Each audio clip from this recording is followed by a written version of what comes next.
அந்த ஊழல் சக்தியோடு சேர்ந்து இருக்கக்கூடிய ஆளுங்கட்சிய இப்ப என்ன சக்தின்னு கூப்பிட போறாங்க. கிளீன் கவர்மெண்ட் சொன்னாங்க. இதுதான் உங்க கிளீன் கவர்மெண்டுடைய லட்சணமானு மக்கள் கேட்க ஆரம்பிச்சிட்டாங்க.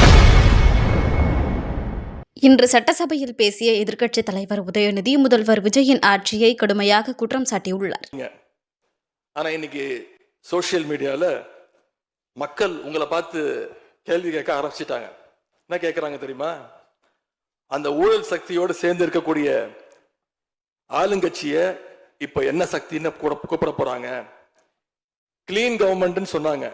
இதுதான் உங்க கிளீன் கவர்மெண்டுடைய லட்சணமானு மக்கள் கேட்க ஆரம்பிச்சிட்டாங்க. இப்படி நீங்க கூவத்தூரையும் மிஞ்சிற அளவுக்கு அடிக்கிற கூத்த பார்க்கும் போது இந்த அரசு எத்தனை நாளைக்கு நீடிக்க போகுதுன்னு மக்களுக்கு அந்த சந்தேகம் வர ஆரம்பிச்சிருச்சு.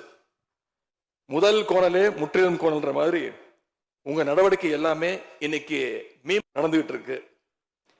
இப்படி எம்எல்ஏக்களை எல்லாம் கடன் பெற்று ஆட்சி நடத்துகின்ற முதலமைச்சர் தான் அளித்துள்ள போலி வாக்குறுதிகளை நிறைவேற்ற முடியாதுன்னு தெரிஞ்ச உடனே முந்தைய அரசு, அதாவது எங்களுடைய அரசு வளர்ச்சிக்காக பெற்ற கடன் குறித்து தவறான கருத்துக்களை தந்து மக்களை இன்னைக்கு திசை திருப்ப முயற்சி செஞ்சு கொண்டிருக்கிறார்.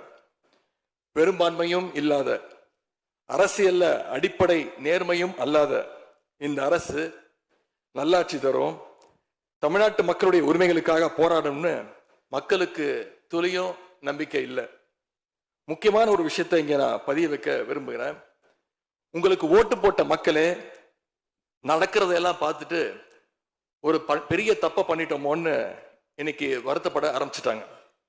மக்களுடைய அந்த உணர்வை வெளிப்படுத்தும் விதமா இந்த ஓட்டெடுப்புல கலந்துக்காம திராவிட முன்னேற்ற கழக உடன்பிறப்புகள் நாங்க உறுப்பினர்கள் நாங்க வெளிநடப்பு செய்ய போறோம்.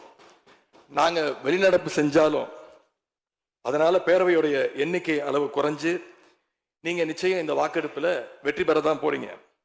அப்படி வெற்றி பெற்ற பிறகாவது மக்களுடைய நம்பிக்கையை காப்பாற்றுற மாதிரி உங்களுடைய பணிகள் இருக்கணும், உழைங்க. எங்க தலைவர் திரு முத்துவேல் கருணாநிதி ஸ்டாலின் அவர்கள் கடந்த 5 வருஷமா ஒவ்வொரு குடும்பத்துக்கும் பார்த்து பார்த்து திட்டங்களை நிறைவேற்றி கொடுத்தார். செய்திகளை உள்ளது உள்ளபடி தெரிந்து கொள்ள ரெஃப்ளெக்ட் நியூஸை சப்ஸ்கிரைப் பண்ணுங்க.